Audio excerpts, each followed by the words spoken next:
Good morning. ఇవాళైతే నేను కొంచెం లేట్గా లేసానండి బాబు. నైట్ అయితే బాగా దోమలు కుట్టేసాయి అనమాట. నిన్న కొంచెం చినుకులు పడేసరికి ఎక్కడ లేని దోమలన్నీ మా ఇంట్లోనే వచ్చి దూరినట్టు ఉన్నాయి. హైదరాబాద్లో దోమలు ఎక్కువ అనుకుంటే ఏంటో అనుకున్నాను, కానీ ఇప్పుడిప్పుడే అర్థమవుతుంది బాగా ఎక్కువ ఉన్నాయి అసలు. అందుకే ఇంక నేను లెగిసిన తర్వాత ఫస్ట్ బట్టలు మిషన్లో వేసేసుకొని బయట ముగ్గేసి వచ్చి అప్పుడు స్నానం చేశాను. ఎందుకంటే కొంచెం లేట్ అయింది కదా అని ఇవాళ కొంచెం పూజ లేట్గా చేశాను అనమాట. మా పిల్లలకైతే హాట్ వాటర్ ఇచ్చేసి వాళ్ళకి టిఫిన్లు అయితే ప్రిపేర్ చేశాను. టిఫిన్ ఒక పక్క, రైస్ ఒక పక్క పెట్టేసి అప్పుడు వాళ్ళు వేడి నీళ్ళు తాగేసిన తర్వాత బ్రష్లు చేయమని, ఈలోపు నేనైతే కర్రీకి అవన్నీ రెడీ చేసుకున్నాను.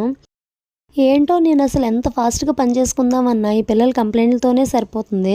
మా పిల్లోడేమో లెగిసిన వెంటనే ఫ్రెష్ అవ్వరా అంటే టీవీ పెట్టుకుంటానంటాడు. ఆ చించాన్లో ఏమొస్తుందో నాకు అర్థం కావట్లేదు అసలు. ఇంక ఇలా కాదులే అని వాడికి 2 తగిలించి బ్రష్లు చేయించేసి స్నానం చేయించి అప్పుడు వాళ్ళకి టిఫిన్ పెట్టేసిన తర్వాత నేను లంచ్ బాక్సులు పెడుతుంటే తినండ్రా అంటున్నా కానీ ఇద్దరు టీవీలో మొహం దూర్చేశారు అసలుకి. సర్లే ఇంకేం లేట్ ఎలా చేస్తారని చెప్పి నేను ఇలా పూజ చేసేసుకున్నా. ఈ నీళ్ళేంటో పనిగట్టుకుని మా పిల్లలు స్కూల్ టైమింగ్స్లోనే వస్తాయి, అదేంటో ఇంకా అవి పట్టేసి మా పిల్లల్ని బస్సు ఎక్కిచ్చేసి వచ్చి టిఫిన్ చేశాను. Bye guys.